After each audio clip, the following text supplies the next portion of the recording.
আলাইকুম। আপনার নেতৃবৃন্দ কেমন আছেন? আলহামদুলিল্লাহ ভালো আছি।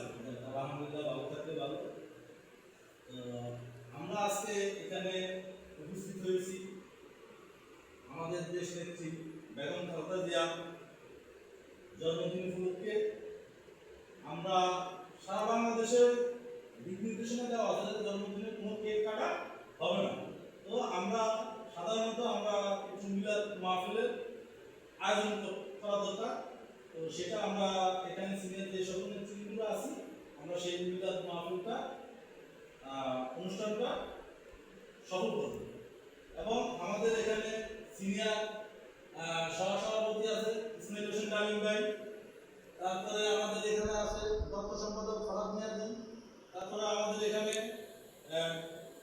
মিলাদ এবং পরিচালনা করার মতো আমাদের প্রিয় নেতা হাকিম ভাই, এবং আমি এখানে প্রচার সম্পাদক উপস্থিত থেকে আমরা আজকে এই মিলাদ অনুষ্ঠান সফল করার জন্য চেষ্টা করে যাচ্ছি এবং আমরা সফল করব ইনশাআল্লাহ। আসসালামু আলাইকুম।